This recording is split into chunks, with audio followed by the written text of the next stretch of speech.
I rise tonight to express concern regarding a recent episode that was produced by the Australian Broadcasting Corporation titled Women of the Revolution, which profiled women in Iran who support the Islamic regime and its supreme leader.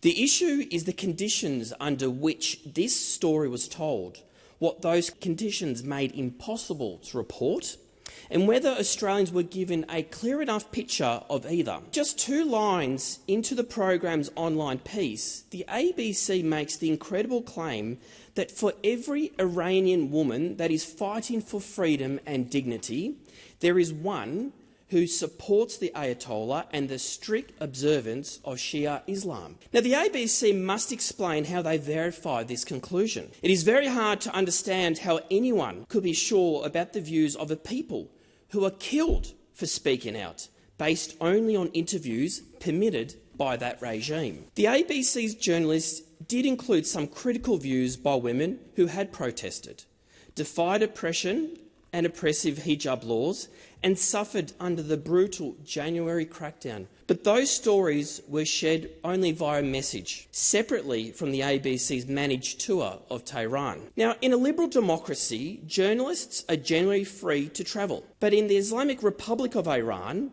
that freedom simply does not exist. Now, the ABC journalist was restricted to Tehran, and she relied upon a translator from a government-authorised media company. When journalism is done under such conditions, editorial judgment is fundamentally compromised. When a government controls where a journalist can go, who translates their conversations, and which media companies that they may work with, it shapes not just what is reported, but what can be reported. My concern is not that the ABC interviewed supporters of the regime.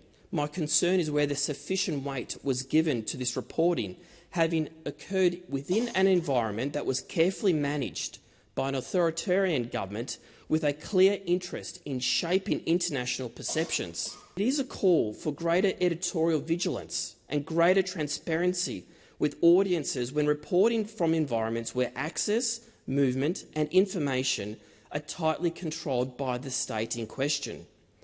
The ABC occupies a very privileged position, but with that privilege does come a responsibility to ensure that audiences are not only informed about what they are shown, but also given a clear understanding of what may be hidden from view. Now, that is the standard of journalism worthy of a national broadcaster, and it is a standard that I think all Australians have a right to expect.